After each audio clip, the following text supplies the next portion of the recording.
I'm in.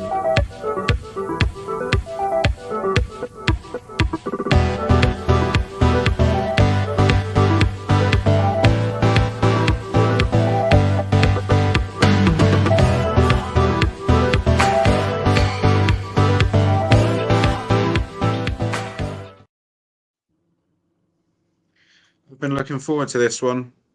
Have you?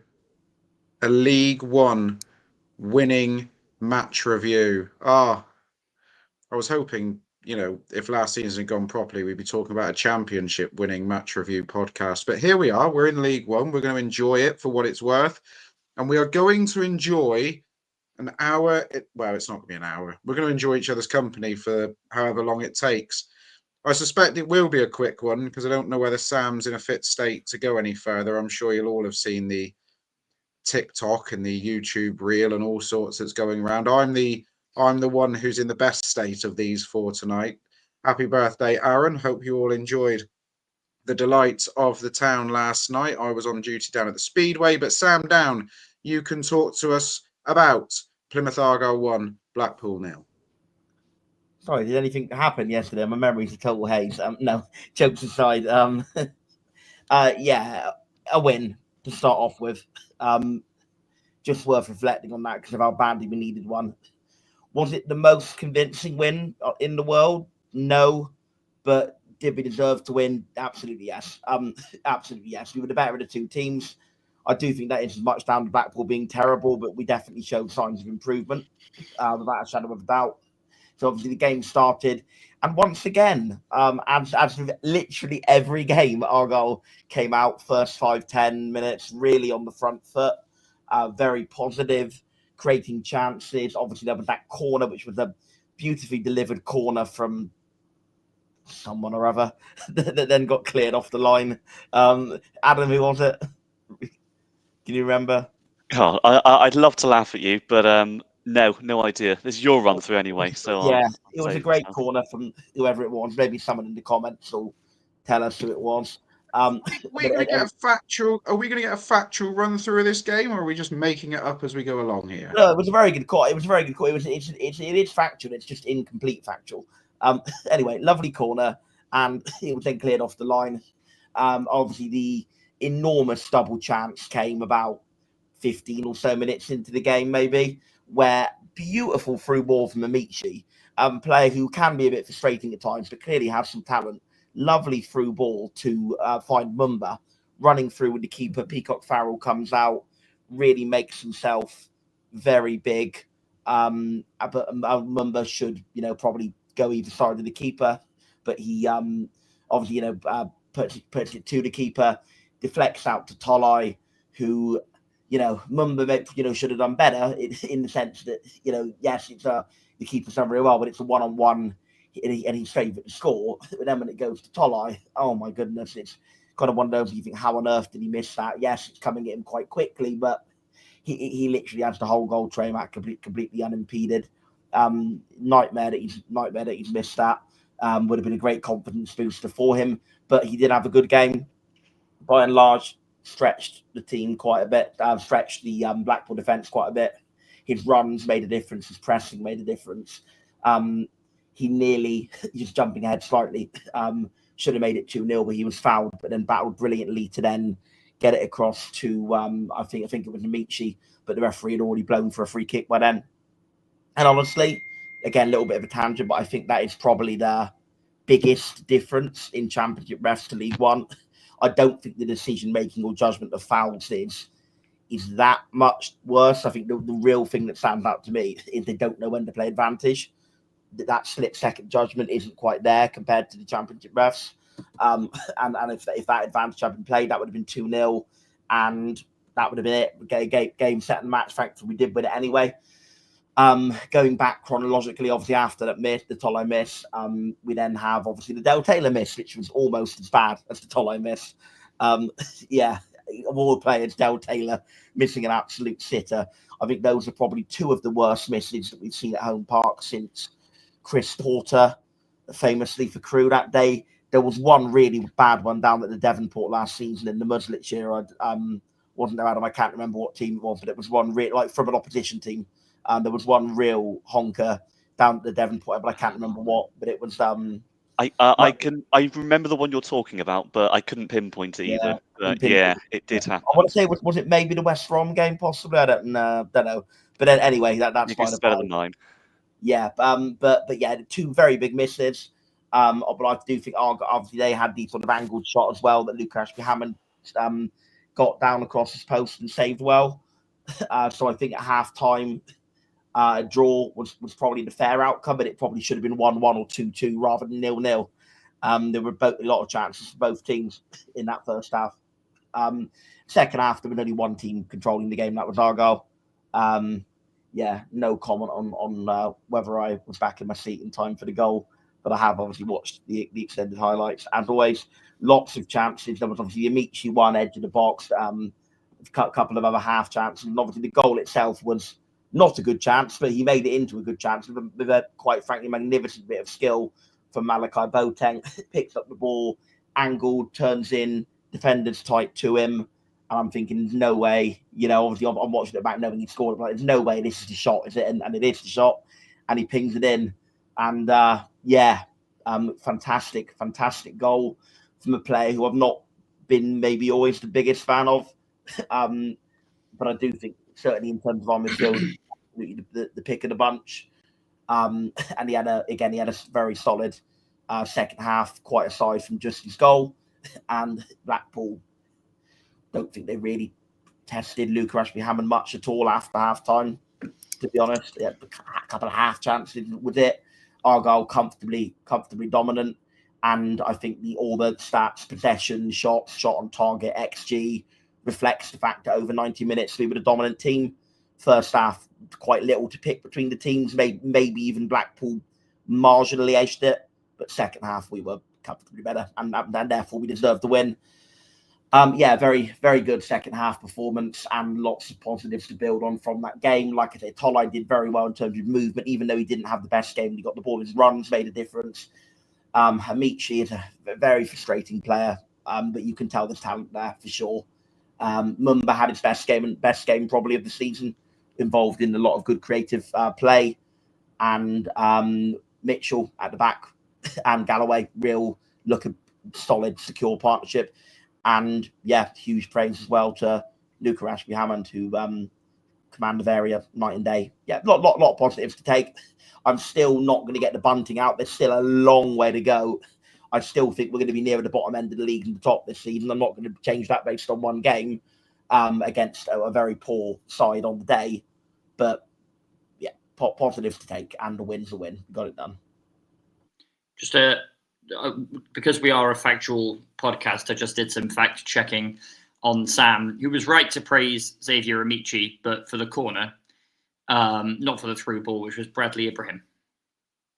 And I did think it was also Caleb Watts who put it into the net for the second goal. It didn't happen, as far as I recall. So Amici's been given an awful lot of credit here that's not necessarily been earned. Can you tell it was a good corner? It was a good corner. But it was a very good corner. It was a very good through ball from Ibrahim, and it was a very good finish from Caleb Watts that should have been allowed but wasn't allowed. And very clearly, I need to go to Specsavers and drink out less alcohol for both. Yeah, I'd definitely say it's the latter more than the former, Sam. I also take huge exception. I'm just going to throw this in there straight away. I absolutely take huge exception to the criticism that has gone, and this is going to probably be a point of contention, the criticism that's gone the way of the referee for calling back the advantage. No defending a ref. It was absolutely categorically the right decision to stop the play when he did. It was a ridiculous challenge on Tolaj. And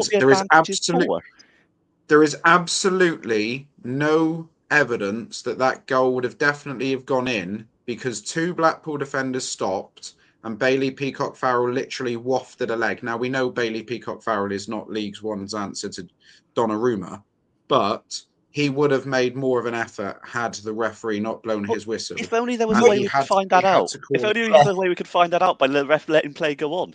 there's no evidence that it wouldn't have gone in either. I think the referee was right to call it back, but that's just my tuppence worth. We don't have to run through positives and negatives of players because Sam has named pretty much everybody who was on the pitch in a green shirt yesterday.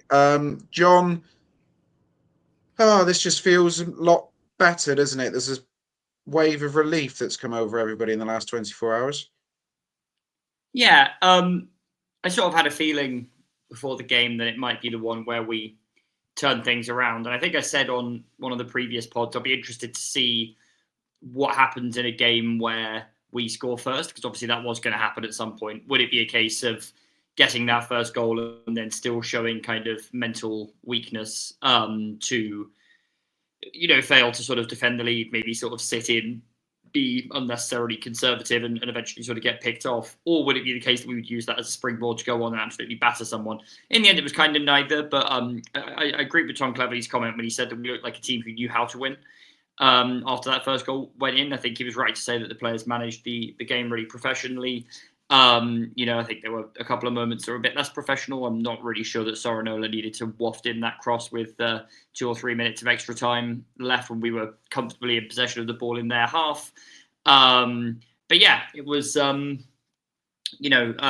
thought quite a confident way to end the game. And you wouldn't necessarily have known that we were a team that was still looking for their first win of the season. I think Blackpool, would have been alarming if we'd lost the game yesterday. I think I said, obviously they did have a good win against Huddersfield last weekend, or I think it was last weekend.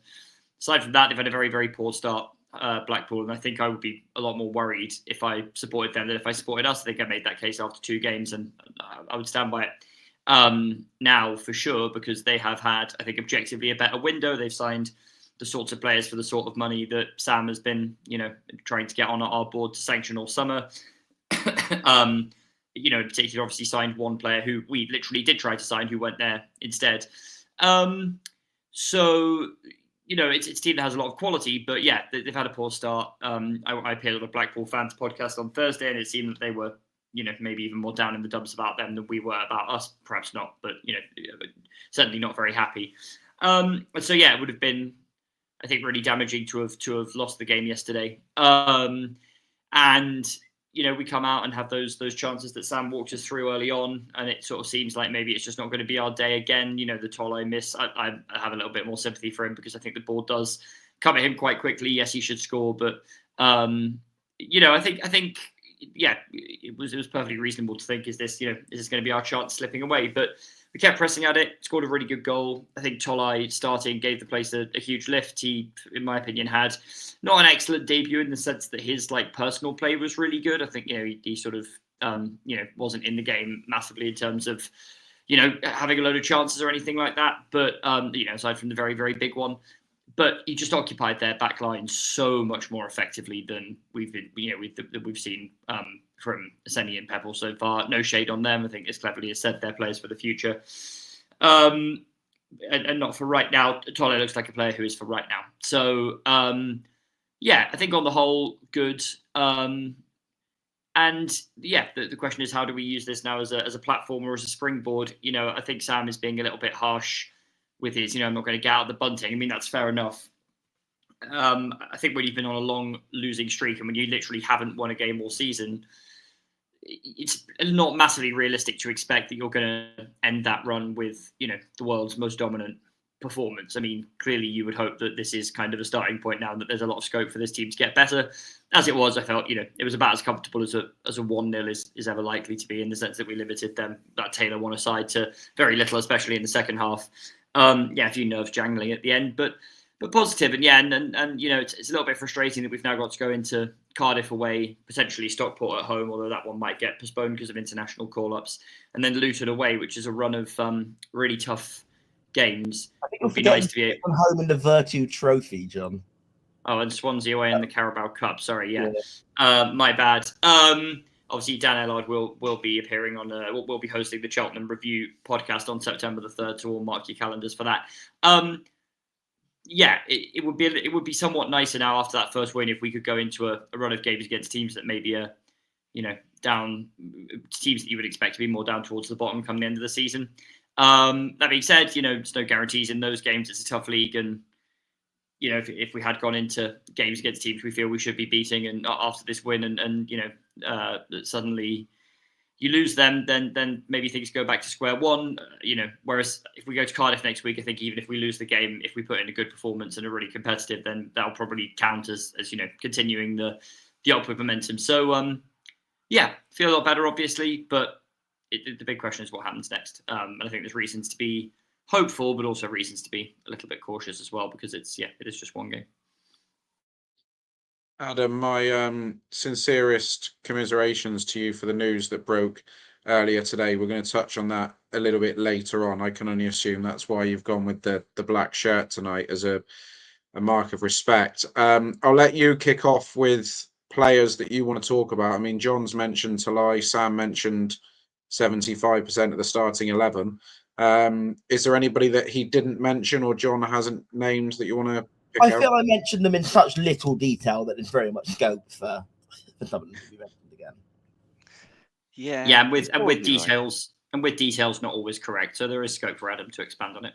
Yeah, he's mentioned Xavier Amici a lot, to be fair, so I might give that one a wide berth. But no, there's one name that I don't think has come up just yet, but I'm going to go into more detail on him anyway, who's had a particularly difficult start to his Argyle career, but really performed today in goal. Today? Yeah, I've had a drink as well, apparently. Yeah. Who performed yesterday in goal? Luke Ashby-Hammond. It's after the games where I think he's... you know, he's not really turned up in what he's offered at Argyle. There's some poor shot stopping against Bolton, poor shot stopping against Barnsley, a few issues with communication distribution, which weren't all gone yesterday.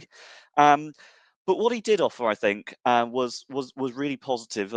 Gave us that security, I think, that we needed when they started lumping balls into our penalty area late on.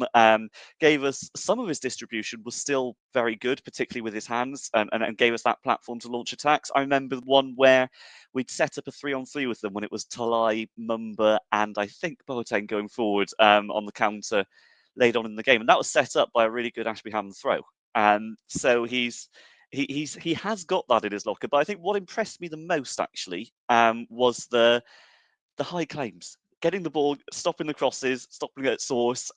You could argue he didn't necessarily have much to do, but that's also to his credit because he prevented himself from not having much to do and not many saves to make by actually stopping the attacks at source rather than allowing them to develop and possibly letting them get a shot away in the penalty area, which we haven't seen, to be honest, at all during his time at Argyle, particularly I think during the Bolton game where he really, really struggled with those crosses. I think he's clearly something that he's worked on and something that yesterday, the comment said, look, the comment on screen looked very assured yesterday. He did. And I think that's a lot of credit actually to him. A lot of credit to the goalkeeper and coach Darryl Verhaven for work that he's clearly done with him on the training ground to make that work. And it's not the first time that he's improved a goalkeeper. We've seen what happened with Connor Hazard last season as well. He works in the way that he gets these crosses away slightly differently, and he started punching it away more often. But he did make that effort to come off the line. That's clearly come down from Verhaven and been an instruction that Hazard made work at the back end of last season. Ashby-Hammond had started, one swallow don't make a summer, but he started to get that into his game as well. I would just say as well, he didn't have much to do with his shot stopping, but I will just pick up on what Sam said earlier, which is generally absolutely correct, that we dominated them statistically in terms of XG, possession, duels, etc., etc. One area where they actually got something ahead of us was post-shot XG. Their shots on target were very, very narrowly ahead of ours, which suggests that they were, for the want of a better word, they didn't score. They were particularly clinical with their chances, and we were particularly wasteful with ours. And the Mumba Tolaj chance in the first half, the obvious example. But we've scored a goal and they didn't. And that's a lot of credit to Ashby-Hammond and possibly a lot of discredit to Bailey Peacock-Farrell. I saw a comment that said probably doesn't have a particularly great record at home park. Sam Dan will know more than me, but that feels about right. He's had a few occasions now. I think of the trip down the 3-0 with Sheffield Wednesday where he did not look convincing at all. As you say, Joe, he's not exactly League One's answer to Donnarumma, is he? So, he's come up. We've had two goalkeepers yesterday who have not looked convincing all season.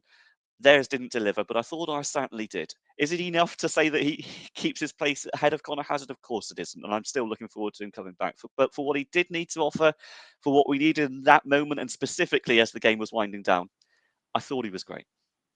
Can I just come in on Ashby Hammond quickly? I got a bit frustrated with the crowd sort of getting on his back every time he had the ball in his hands, as if he was sort of, not getting it forward quickly enough or being hesitant, because I don't think he was. I think his distribution with his hands was really excellent, as Adam touched on. There was the one that particularly that he bowled out for Mumba, and that was after everyone had sort of groaned that he'd missed that throw out, and then he did it anyway. And I think, there were a few examples of times where, he maybe could have thrown it out quicker, but often, he'd had a look and, the option wasn't quite on, or it would be risky. I mean, I think given his confidence is maybe not the highest after the first few games of his Argyle career, I'm certainly not going to sort of sit here and penalise him for being just slightly conservative with his throws out sometimes, rather than sort of throw it, because if he'd thrown it to an opposition player and they'd got and scored, you can imagine the reaction that would have rightly got. But I felt that actually every time he did get the ball in his hands, even when he didn't distribute it necessarily very quickly, I felt like he was looking, I always felt like he had his head up and he was looking for those runners. And that is something that I've criticised Hazard for not doing in the past, actually. And I think Hazard has got better at that facet of his game. And I certainly think that Hazard, to be clear, is an excellent goalkeeper, certainly for this level, and will rightly come back in.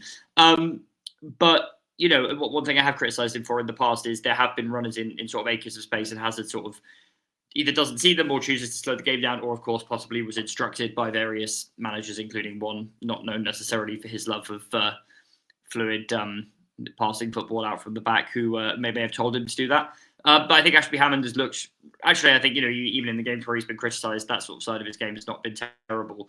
I thought it was really good yesterday, and I just thought it was a bit unhelpful for people to, be getting on his back the minute he got the ball in his hands. Because I actually think it's like, and this is not me trying to police fans' reactions, the frustration is understandable. I just think it's wrong. I don't think he deserved it. Yeah, the one thing you can't criticise him ever for is not looking to go quick with distribution, because he literally always does. Even when he was having absolute stinkers, that was the one thing he was good at, was distribution with his hands. So, I think the only ever times he didn't go quick was either, when we were 1-0 up and slowing the game down, which quite rightly so, and also obviously when there just wasn't anybody on for him. So you can't blame him in either of those cases. I agree with that fully. Is there anybody in particular you two at the bottom of the screen want to pick out and eulogise about? Well, no one's dead, so probably not eulogising about anyone. That will come later with Adam. I'll give a quick word for Brendan Galloway, because in the interest of fairness, I was quite worried about the comment I made on about 2 or 3 separate pods, that is it just the case now with Galloway that he's not good anymore, and he's just had one injury too many, and the trade-off was always that he was good when he was fit, but now he's not even really playing that well when he is fit. And I do think since moving to centre-back, he's been a lot better. I'm still not sure if I'd have him at left-back again. I still think what I do still stand by is he just doesn't have that yard of pure pace anymore that he had in his first couple of seasons with us. I do think that has been lost, but the way he reads the game, the way he positions himself in that centre-half position is he's still got it in that regard. And he had a pretty decent game on Tuesday, barring it was kind of his mistake for the goal. He let the ball bounce, but he did do pretty well apart from that. And he had a very solid game all the way through yesterday.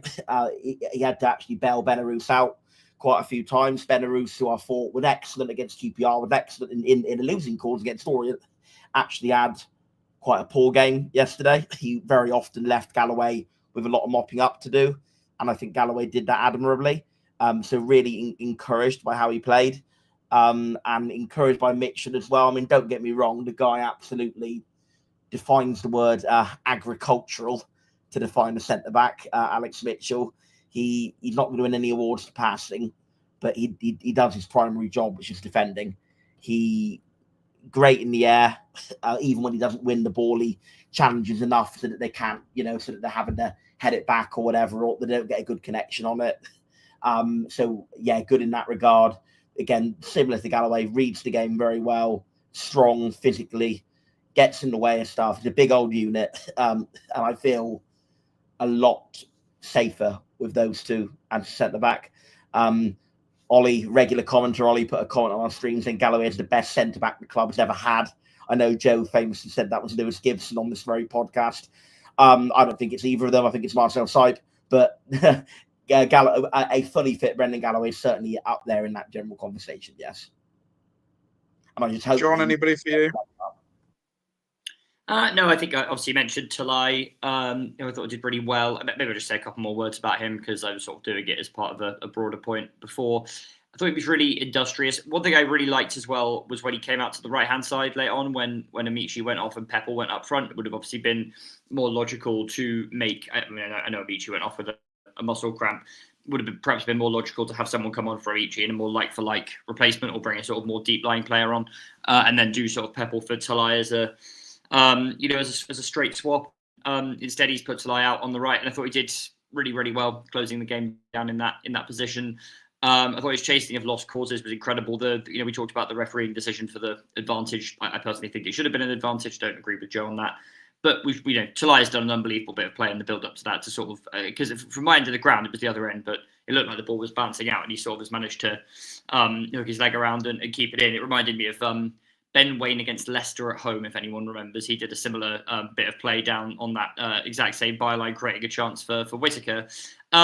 And yeah, just really great to see. I thought he pressed well. He was decent in the air, and Cleverley actually revealed in his press conference, which I was a little bit surprised about, is that he's not had a training session at all. I thought maybe he would have trained or done something on Thursday or Friday. But, for him to come in and show that level of like being on roughly the same wavelength as the people behind him, when he's literally not played with them ever, I thought was incredibly exciting.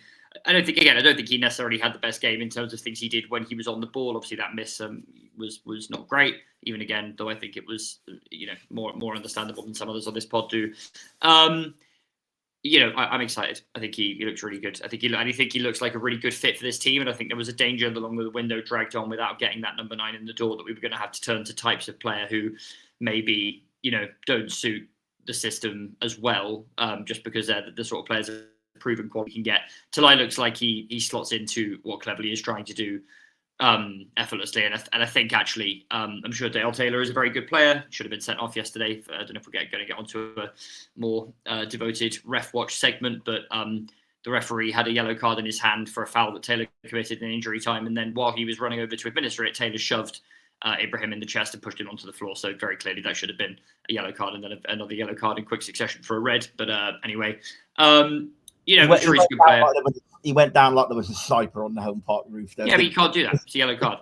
Just is a yellow card. I mean, it's reaction or not. I agree it's a yellow card. What I didn't know is I wasn't aware he already had the yellow in his hand. If that's correct, then yes, it absolutely should be a second yellow and a red. Yeah, fair. Yeah, that's my understanding.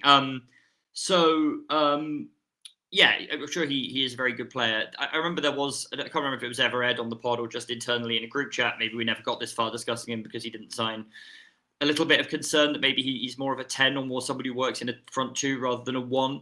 I'd have to say from what I saw of him yesterday, I think we've probably got the more logical fit for our system. I felt he was quite anonymous, not as physically imposing as Tolaj. Obviously, they had one very bad miss each. But yeah, if Tolaj was not our, second choice even, I think it's an impressive piece of business because he looks like he's good enough to have been our first or second choice. I'm just going to briefly talk about one player in particular, and that is Bradley Ibrahim, who surely may well become a record breaker at Cardiff next week, becoming the quickest player ever to get a 5 yellow card suspension in a league season. I don't imagine too many players have managed to do it in the space of 5 league starts. What frustrates me a little bit about Ibrahim is the nature of the yellow cards he's picking up as well. He's not at all been unlucky with any of them. I mean, he's absolutely scythed down the lad yesterday, and then he was involved in the Barnsley pushing and shoving incident on the opening day, which really he shouldn't have got involved in, if we're being brutally honest. But what do you do? Do you try and tell a player like that to stop being the breakup merchant, if you like, or because then you change his entire personality, you change his entire aggression on the game? And I'm going to The give issue an is- opinion on this. I'm going to give an opinion on this, which is that I thought you would. I think the idea that it's just, and again, I'm not trying to go personal on him, but the idea that he's just an excellent player and that is part of his game is flawed. I think the Barnsley one, fine. That's off the ball. That's argy-bargy. I get that. That's a part of his personality, part of his aggression. But the other one have pretty much all been him giving away a foul from being in a bad starting position. Like we talk about how well Mitchell and Galloway both read the game. And I think with respect to Ibrahim, it's almost the opposite. I don't think he really has much idea where he's meant to be. He's all right on the ball, don't get me wrong. Clearly, he's even better on the ball than I thought he was, given he made that excellent through ball through that I wrongly attributed to Amici. He's a fine player on the ball, but he gives away so many fouls, and in particular yellow cards, through being in a bad starting position and having to make up ground and get back. So I don't really think it's a case. I don't think it's primarily a case of, you don't want to take the aggression out of the game because you lose the quality he brings. Because I think so many of his fouls are due to his own mistakes in the first place. And that's a part of the problem. And I think I would say probably needs to be in a midfield three to thrive. I think he's a bit in a two. I don't want to use the word liability. I think that's a bit harsh, but I think he can be a problem in a two from a defensive point of view. And we are seeing that. I think Joe, I important have to remember as well, just to say that he's one of those where it feels like all of the parts are there, and it's important to remember that he is 20 years old. And it's going to be one of those where that's the sort of thing you feel he can work on. That's the sort of thing he can be coached. So I think he can go a long, long way. But yeah, right now, not great in-game intelligence. I hope it will come with time. Joe, I wanted to ask you a question as it pertains to your profession. Why are bookies still accepting bets on Bradley Ibrahim to be carded? He was 4-1 with Sky Bet before kickoff yesterday as well. Please gamble responsibly would be my answer to your question, John. Before we go further, it's like betting on there being a goal in a game. Like, it's not going to happen every single game, but there's like a bloody good chance that it will happen in the vast majority of football matches. At the moment, he just looks like he's always going to get booked. It just seems like easy money. Can we establish he's been booked in 21 out of his last 34 league appearances? It's absolutely ridiculous. 21. The other issue you've got with it is a player who's been booked 21 of his last 34 appearances. Let's not get it wrong here. Referees talk to one another about the games they've just refereed, and they will know teams' traits. They will know full well that Bradley Ibrahim absolutely loves a card. And the first moment that he's involved in, the referees' heckles are going to be up, and they're going to be right on it, aren't they? So he's sort of making a rod for his own back here a little bit. But Joe, you said yourself that they're deserved. Like, I don't think anyone's complaining about them. No, but what I'm saying is, with the referees talking to one another, if there is an incident like we had against Barnsley, you can bet your bottom dollar that Bradley Ibrahim is going to be in the thick of it somewhere along the way. He's going to be involved. He's picked up 21 yellow cards in 34 league games. I mean, it's quite astonishing. As superintendent says on our screen, no reds in that. He's clearly one of those players he has to behave himself a bit when the yellow comes out, which kind of makes it all the more maddening that he can't get it together mentally before that, So that is... He's probably savage. He is a young player, but he is a young player. And Adam said, I didn't actually... Well, in my head, I thought he was about 22 or so. I didn't actually realise quite how young he was. So that, yeah, fair enough. There is potential there. I'm not, for a minute churlish enough to say there isn't. Certainly, given that he's only 20 years old, but he's a maddening player. I think Amici is a bit of a maddening player, and I think Ibrahim is as well, because both of them have got the pieces, but both of them, as yet, can't quite seem to put the pieces in the right order. And I just hope that one or both of them do start too soon. Just in reference to the comment on screen from Steve about no mention from Boateng, thought he was outstanding yesterday and has been all season. Sam did talk about Boateng a little bit earlier on in his run through of the game. So we've not glossed over his performance. It'd be wrong of us to do so because he was clearly the best player on the pitch for Argyle yesterday. But we have not gone into great detail because we obviously wanted to talk about the other players. On that matter, one player we won't be talking about again in terms of a Plymouth Argyle match review podcast. I feel like we should have everybody hurts by REM playing in the background here is Victor Palsson, who has departed the football club after a quite memorable 12 months in Devon. Victor will never be forgotten by certainly this podcast and one man in particular, Adam Price. It's over to you. I feel like I should put the proverbial arm around you at this stage and ask you how you're feeling, because quite a difficult afternoon for you, I'd imagine. Yeah, it's obviously very raw. Very, very hard to put into words at this moment in time. When I'm forced to talk on the day actually about losing a guy well before his time. Yeah, I don't know what to say. I mean, it's been fun. I think it's very, very obvious that I expected him to be a little bit better than he was. I also think he was a little bit underrated in some circles, and when it turns out that he's in his best shape, we can see what he's all about. But yeah, he's clearly very much over the hill now as a footballer. I on one note, because I know it's created a little bit of discourse today. The statement that when he left, so throwing a slight shot at the Green Army, he did not take, by the way, the time to thank his fan club. I know, and all one member there. So yeah, it's been a laugh, hasn't it? It's been a laugh. He came in, played at right back for a while, looked like a fish out of water as you'd expect. Came into the centre of Muslich's back three and looked competent. And yeah, I think there was at least hope that going down to League One would have served him well, and he'd be able to deliver even if it was in a back four. And he just couldn't. I can't tell you how much I was willing for him to do it, for very, very obvious reasons. Because a Victor Palsson remontada at this football club would have given me all sorts of life. But yeah, it didn't, and yeah, he's headed away now. I think it's best for all parties, and hopefully, in the incoming, well, the another Scandinavian centre back in Matias Ross coming in, I can find someone else to obsess over, and hopefully it'll be a little better. We will never forget those fabulous renditions in the Crown and Anchor last season of Vic Paulson's on fire and just trying to generate any player inside the Championship who was going to play off the park. Does anyone want to bring up some of Victor's greatest hits? Oh, in Argyle someone who criticized him.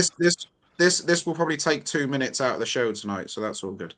As someone who's criticised him relentlessly, and mostly, I think, quite rightly so, Brentford away.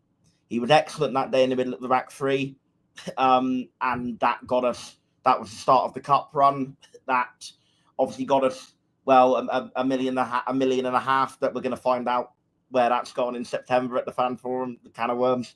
But no, jokes aside, that got us the cup run, which got us a lot of money as a club and got us some amazing memories as a club. And his performance that day against Brentford was part of us getting there. So yeah, not many highlights, but that is one. Millwall 5-1 was another. Played well that day, and I think got a goal as well that day. Got an assist, I'm afraid. Yeah, never scored for Argyle. I think he had one cleared off the line against QPR when we were in hospitality. That would have been the moment of my life. Sorry, you're right. You see, this is what I mean. Normally, that's my bread and butter in knowing Argyle games and scores. I'm still not quite recovered, but yeah, he did good in the Millwall 5-1. He did good in the Brentford 1-0, as Ollie says along our screen. I would say he was very good at being on the bench. A little bit harsh, but perhaps not entirely unfair. Yeah, those two games are my favourite Palsson memories, as Aaron would ask.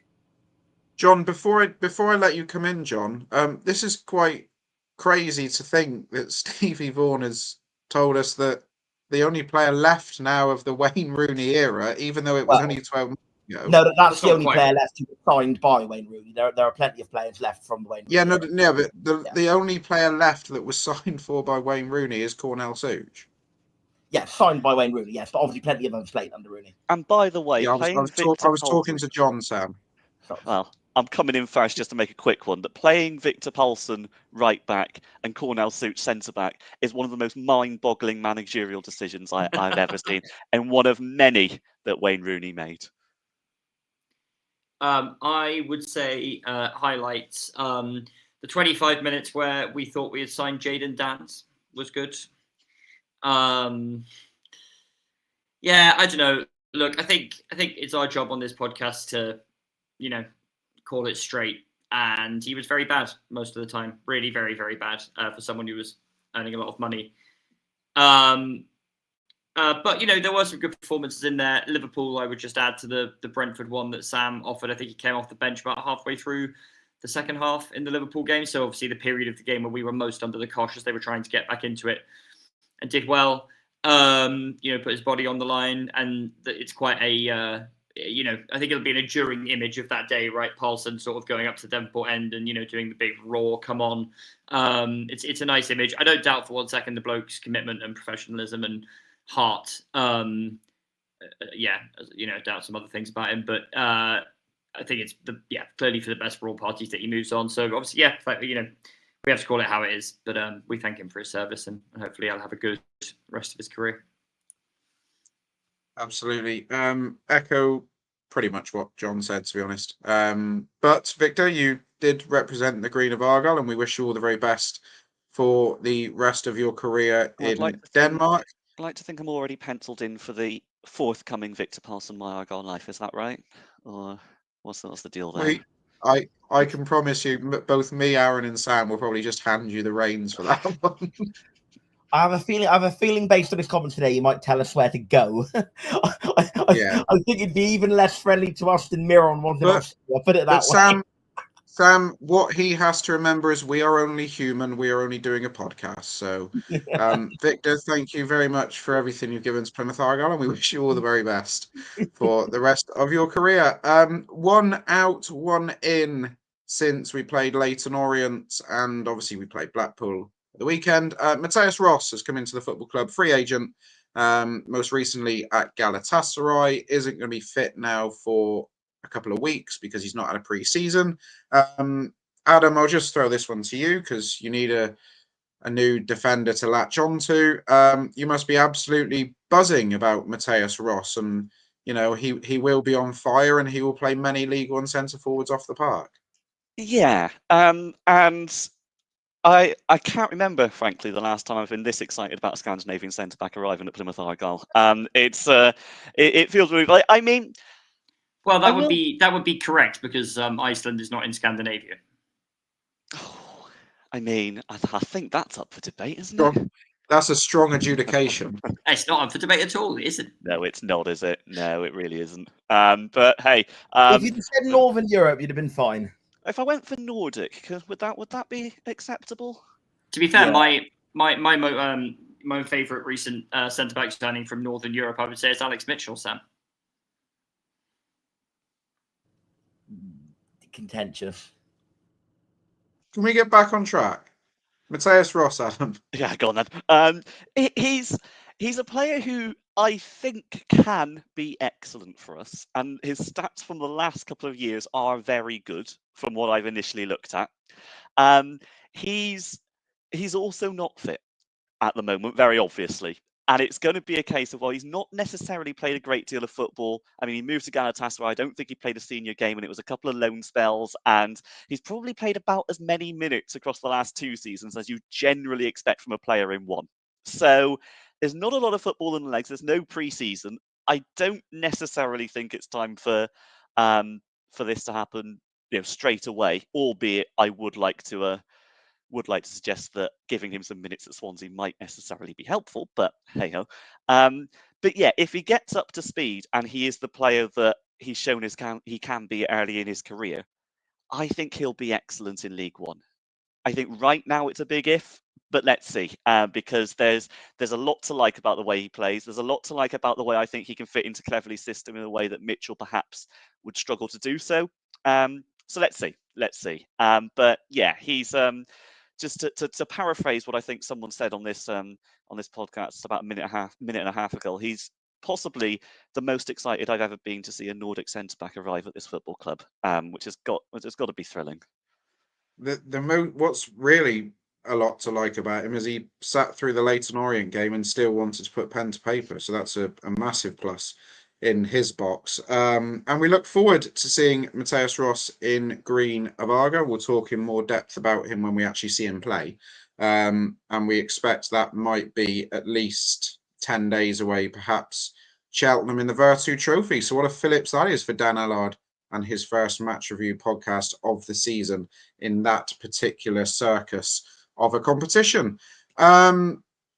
Let's move it on then to a preview of the weekend. Well, are we doing a preview Tuesday night? I suppose we're going to have to, aren't we, really? Well, yeah, we're going away to Swansea Tuesday night. We're in competitive action. We've got the second round of the Carabao Cup. It's Swansea City's reserve team versus Plymouth Argyle's reserve team at the swansea-city.com stadium in a match that's going to have absolutely flocking to the Sky Sports Plus stream of it in midweek. I'm sure it'll be record numbers watching this one.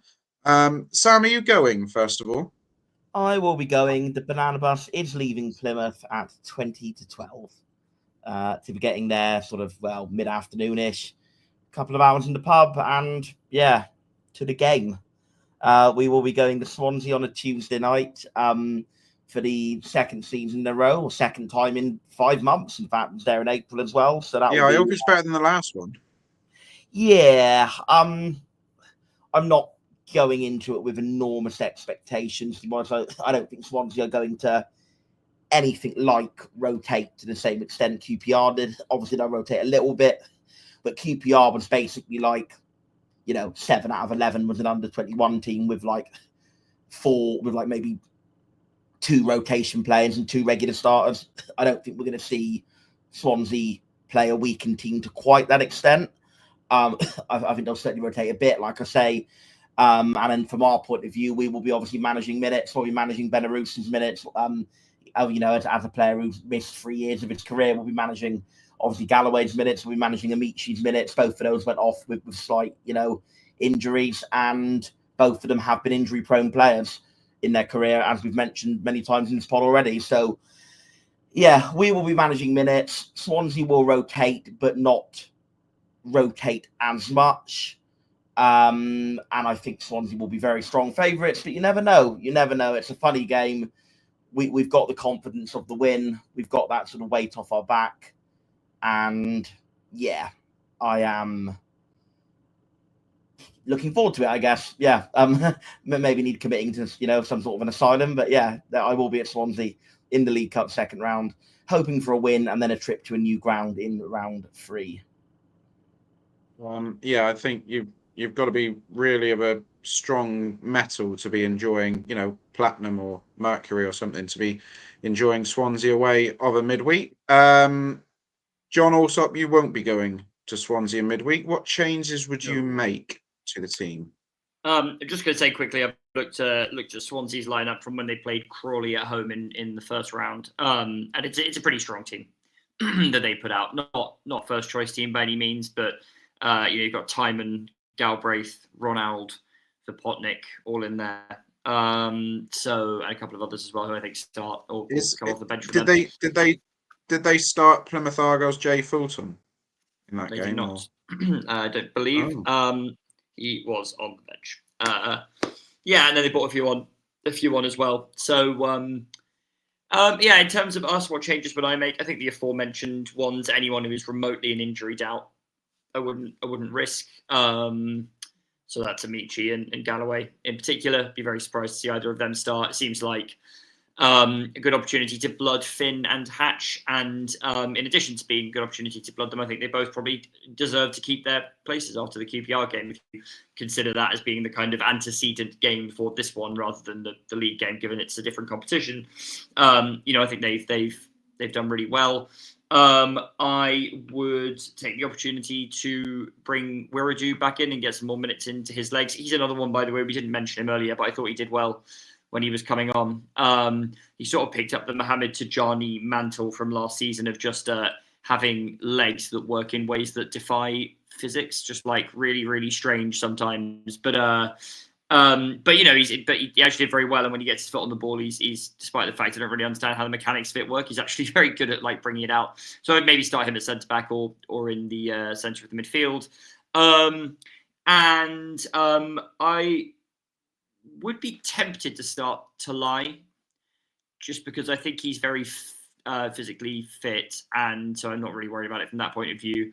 And I just think maybe it's an opportunity, even with different players in the team, to sort of learn more about Cleverley's style in a game that, you know, is sort of more approximate to a pre-season friendly than a league game. Don't want to disrespect the Carabao Cup, but, you know, I'd be tempted by it. Maybe I'll give him 90 minutes, but give him an hour, maybe even half an hour at the end, you know, and flip it around that way. And I think I said he wasn't on the bench on Saturday, so I'm guessing he has an injury trouble of some description. I don't think I've heard anything about that, but either way, he was doing shuttle runs before the game with the strength and conditioning coach. So I can only guess it was sort of like a late fitness test to see whether he's fit enough to get the bench, and he obviously didn't make it. Yeah, so yeah, we'll have to see about him. He would be the other one that I would have in the mix after also, you know, doing very well against QPR. But yeah, I think I would probably have, like, if he is fit, him and Tolaj in some sort of rotation, just to give Tolaj a bit more. Yeah, just give him a bit more game time in the system before we go into what is a much more important game next Saturday. One that John said he doesn't want to disrespect the Carabao Cup. I absolutely do want to disrespect the Carabao Cup. It's become a bit of a circus, to be honest with you. Get rid of the Premier League teams, bring in the National League teams. That's what I say. Adam, John, one player John didn't mention in that little bit there was Joe Edwards. Is this the perfect game to get him some game time as well?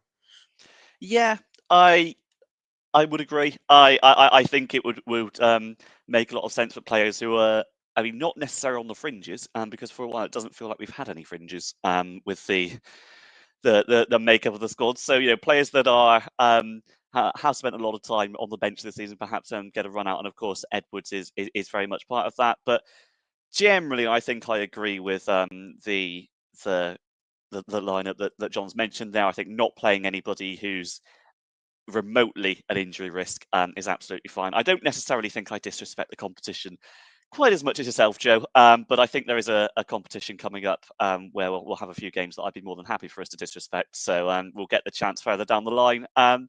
I know I mentioned it before, but with Edwards, I think it would be nice, possibly not to start because of fitness, but it would seem, and I don't think it's going to happen, but it would seem like a decent thought to just give Ross 20 minutes at the end of the game, just to breed that familiarity and try and get him in as quickly as possible.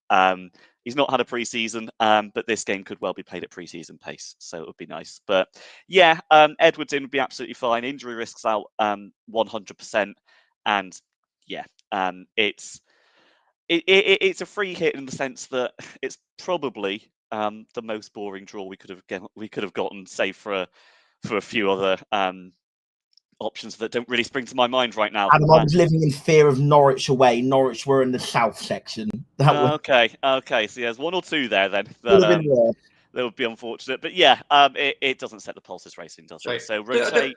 I don't want to be the geography teacher here. Norwich is in the south. I was going to say, just objectively, it is like it's in the like. Do you think Norwich is in the north? Do you? Well, no, but it's just then what other section would it be in? There's not an east and a west section, is there? No, so it would just be a ludicrously long trip, wouldn't it, for a regionalised, like, you know, a 7-hour trip for a regionalised would just be madness, wouldn't it? Well, yeah, but you've got to draw the line somewhere.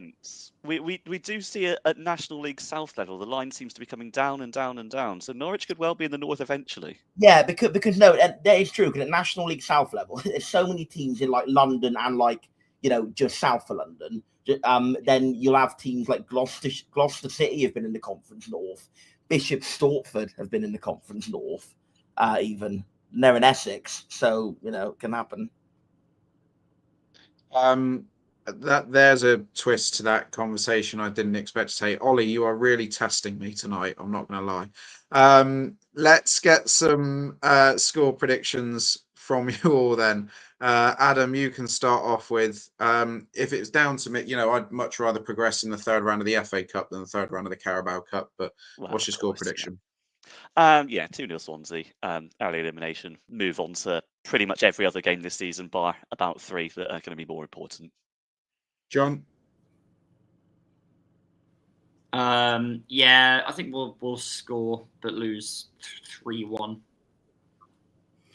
Yeah. Comment on screen from David Phil. We played Chester City in the southern section. That's ridiculous. That's basically up by Liverpool. That was in the LDV Vans in 0203. As I know, What was the score, Sam? 2-1 win. Look, I'm 2-1 win. Yeah, 2-1 win. That's got to be a wind-up comment, hasn't it, Joe? Well, it's getting shown because it's a super chat.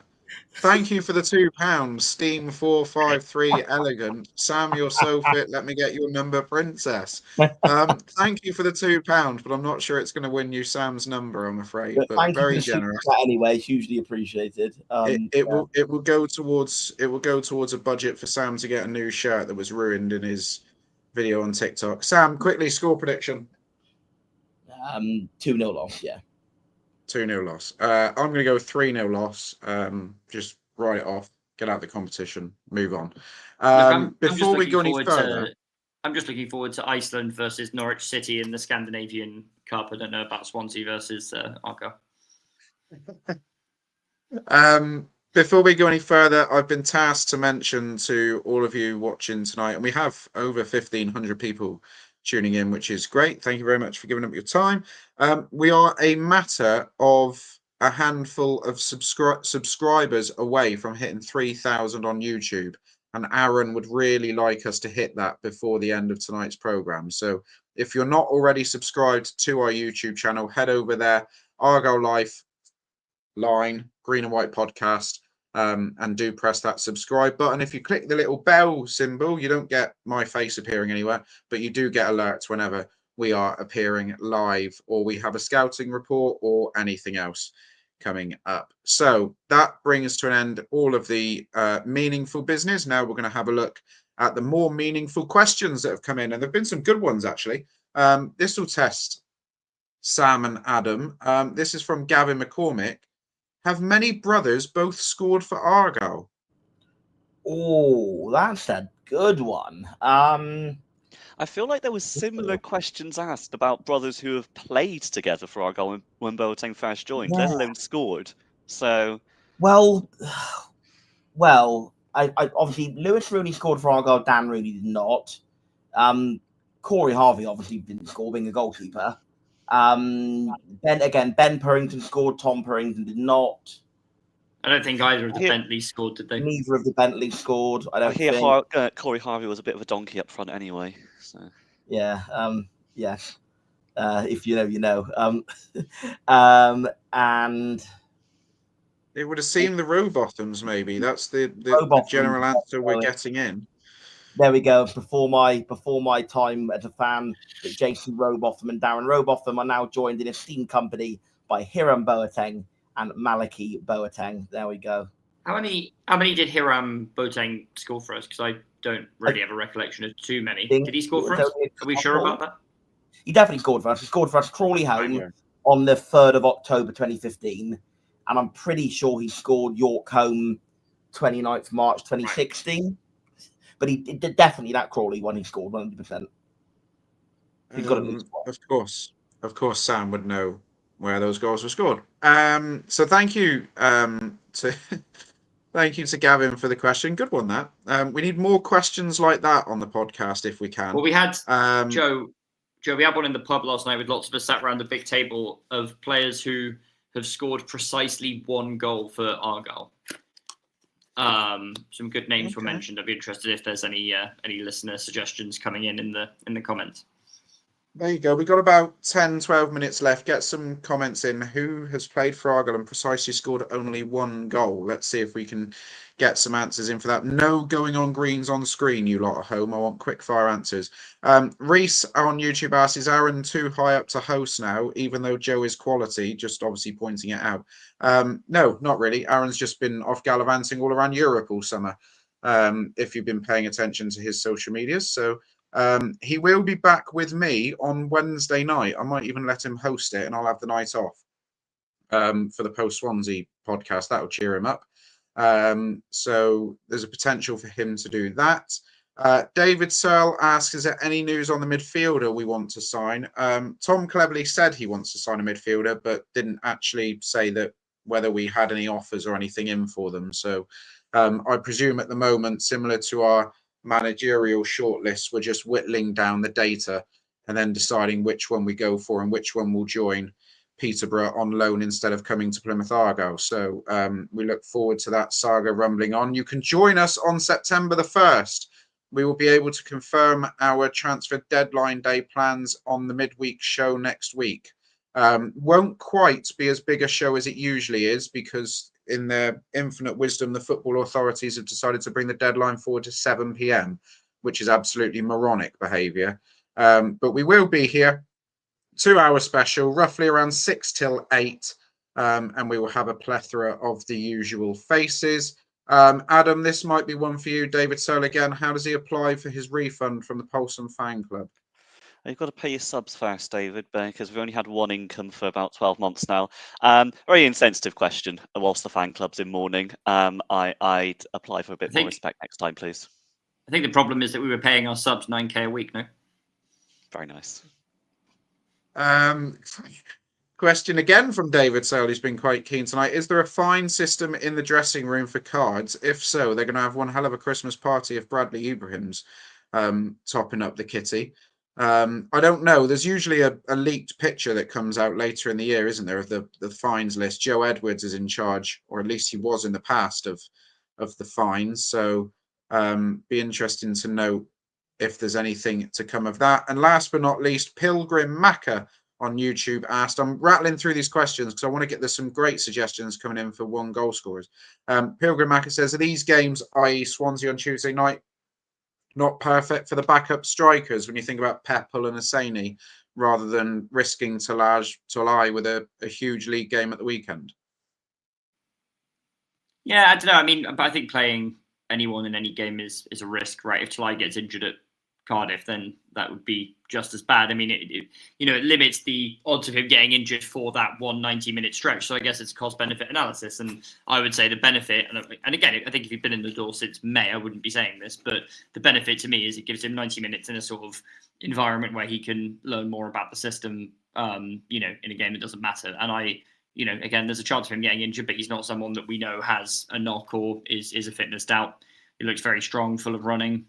So I think I would just do it. Probably, I think the benefits of the system, the systemic thing that I just highlighted outweigh the risk of the injury. Although, I wouldn't be devastated to see Aseni or Peppel start. And like I said, I think there's always an option to have Tolaj on the bench and bring him on. Maybe that's the best of all worlds, where he gets half an hour of playing in the system, but without sort of starting and having twice as long on the pitch to do himself, some kind of injury. Before we go on to these answers to John's pub quiz question of the night, just to touch base on a few other news stories out of the football club. The Academy got their first win at the weekend, which is good. They're up and running after 2 really difficult defeats to kickstart their season. Everybody here at Argyle Life, and I'm sure across the Argyle fan base, sends their best wishes to Lulu Jarvis, who suffered a quite awful injury playing for Argyle's women in midweek against Marine Academy Plymouth in the League Cup for the women's side. The game actually had to be abandoned due to the severity of her injury, so she could get to Derriford. Watching back the full match replay today, Charlie Price did say on the match replay that she actually had her surgery on Saturday on her leg injury. So fingers crossed all is well there. And it's going to be a long recovery for her. But fingers crossed that it's a smooth one and she can get back playing in no time. And the women were in action today against Watford. Unfortunately, they did fall to a defeat. Obviously, they got a win on the opening day of the season at Home Park a week ago, but they did fall to defeat here against Watford 2-0. Right, John, you posed the question. There was a topic of discussion last night on the Barbican as to who has played for Argyle and only scored exactly 1 goal. Let's rattle through the suggestions that are coming in. You can tick them off at home if you've been writing them down, and you guys can confirm or deny whether these were mentioned. So Finn Allen straight in, Katic. Millwall at home, yeah. Glenn Crowe. before my time. Loved him in Gladiator. Paddy Not sure about his Argyle goal scoring. Jim Houston, Paul Connolly. Yeah, very famous one. Rosa Kerness, Frank Nublet. No, might have only been one league, but he certainly scored against QPR in the League Cup and against Pompey in the league. So definitely got at least 2, Frank Nublet. Laji Sakuna. I think that is a correct shout. I think he got one against Accrington, and that was his only one. Ross Jenkins, 2 games, 1 goal. Both Correct. away games, weren't they? Yes, they were. Championship manager legend Cherno Samba. Yeah, Coventry away. Possibly his debut, certainly very early in his spell, got the winner. And it was his only Yuval goal. Sumu. Bradford home, I believe. Great player. David Worrell, 1 goal. Didn't get any. Did he not score? The follow-up comment said he didn't pre-season, but I feel if we're counting pre-season, then some of the players we've included here would have got more than one. So I think. I think it has to be competitive. Yeah, we're allowing cup games, but not pre-season. Alex Fletcher. Alex Fletcher scored 3. He scored 2 against Chelsea in the Virtu, whatever it's called at that point, and 1 against Fleetwood in the league. Joe Lennox. Watch game, right? Correct, and it was a good one. Exeter away. Ronan Murray, 1 goal in 13 games. On at home. We didn't have him, did we? No, we didn't. That was what we did not get. Paul Boardman. Paul Boardman is an unreal shout. Yes, he was way before my time. He went on to become a Sky Sports presenter. And a fun fact for you, apparently I was a complete stato even at 10 years old because he got chatting to me and my dad at the Devonshire Health and Racquet Club, as it was known back then, Nuffields now. And basically was so impressed by my statistical knowledge that he invited me on a tour around the Sky Sports studio. And that was the first time I met Jeff Stelling, the second time being obviously far more recent. There you go. Alan Peacock, Colby 25, showing their age there. That'll need to be for my time. Checked, I would assume. Nadir Sifki. Didn't get any. Peter Gilbert. Believe that is correct. David Goodwillie. Correct. Final game. Didn't have that one either. No, we did not. Bjarni Johnson. Yes, I think we did have that one with Everton home in the FA Cup. In the FA Cup, yeah. Craig Middleton, loanee from 2000, but he scored 2 out of 6. So that's wrong, superintendent, against the rules of the game. Blair Sturrock. No, we got a few. Got 3 or 4. Maxi. Got 2. No. Got Luton away and obviously Man City away. Zach Rudden. No, he got 3. Come on, Ollie, up your game for Christ's sake. Ollie's got out from 1920. Yeah, I'm not. I'm just refusing to show them. Out of pure interest, really. I did just star another comment that came through as well, and now I can't seem to find it. My best shout was Sam Woods. That might be the pointless answer on Sam Woods. We also have obviously far more recent notable ones: Julio Plegassuelo, Lewis Gibson, obviously Brendan Wadu, Caleb Watts, Xavier Amici, and Malachi Boateng. All very. I should just point of interest. Somebody did put through Plaggy as a suggestion, but I thought it was people who had played for Argyle and only scored 1 goal. I wasn't aware we were including the current alumni. Zubar. I'm not sure he got any.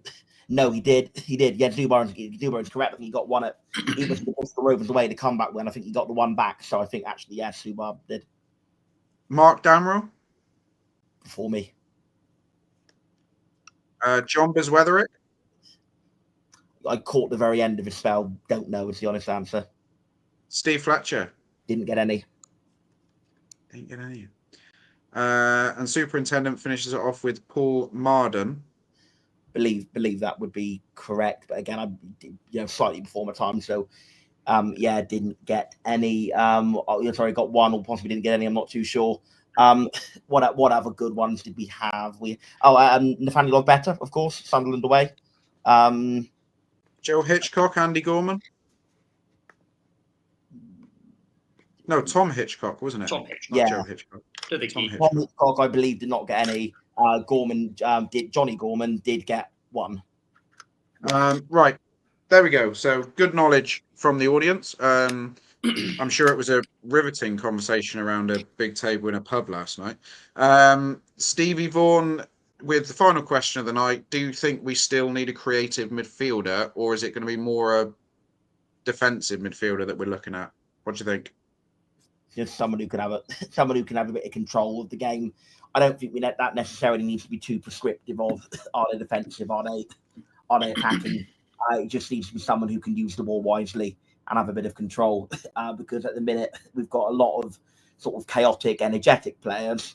The only one I think who I think of our midfielders who I would say reads the game well is Malachi Boateng, and I don't think he's the best passer of the ball at all, but clearly showed what he's capable of yesterday with the ball at his feet, scoring a great goal. We just need somebody who can dictate the play a little bit, dictate the tempo, and somebody who doesn't leave such a gaping hole on the counter-attacks as what we often have at the moment. Right. There's a comment coming up from Ian M saying, who I might be describing sounds like, but Ian, you said it, I didn't. My view is we already have the player that Sam is describing, and it's Eamon Benarous. No, I don't hate it at all. I don't hate it at all. But if that's the case, I still think we absolutely then need another left back, because then we don't want Galloway playing there.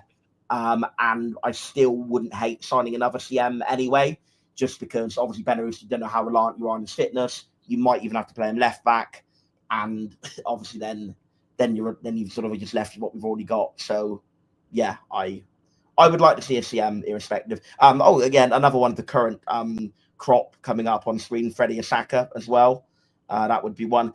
A few people have said Marvin Morgan now sadly passed away. He actually got 3 goals for Argyle.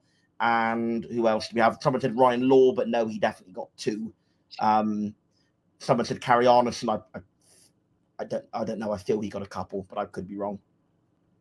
There we go. That was a bit of fun. Maybe we'll have to come up with one of these little games at the end of every pod. Last but not least, this has been doing the rounds a little bit on Passotti, and I think one or two mentioned it on Twitter. Is Joe Morrell on trial? ? That is very much one for Chris Errington to try and find out, or one of the guys from BBC Radio Devon, because we know nothing.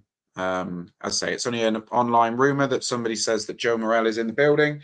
Of course, had a pretty horrid injury, didn't he, that has kept him off the pitch for a while. There's a good player in there, but whether or not it's true, or whether or not he's just using us to, if he is in the building, whether he's just using us as a bit of a training ground to get a move higher up, who knows? Unless there's any AOBs, gentlemen. Speak now or forever hold your peace. Nobody has unmuted themselves, so that's all good. We'll call it a night there. 1 hour and 12 minutes. That's one of our more efficient episodes of the season. And yeah, this is the one where we've got a win. You think we want to talk about it all night long. About old players as well. Well, true, yeah.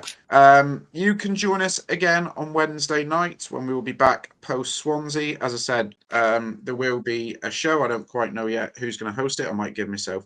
Oh, no, I am not doing Wednesday night. Aaron will definitely be in the hot seat on Wednesday night. My voice box is in South America, commentating on some horses run around a racetrack.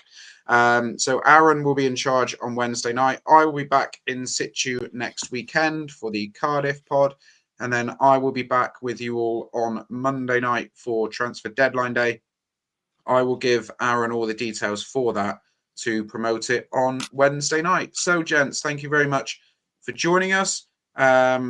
Do keep subscribing and commenting and liking and sharing all the podcasts. Nearly 1,700 people have joined us tonight, which is amazing. And we will see you all again on Wednesday night post the League Cup game in Swansea. Night all.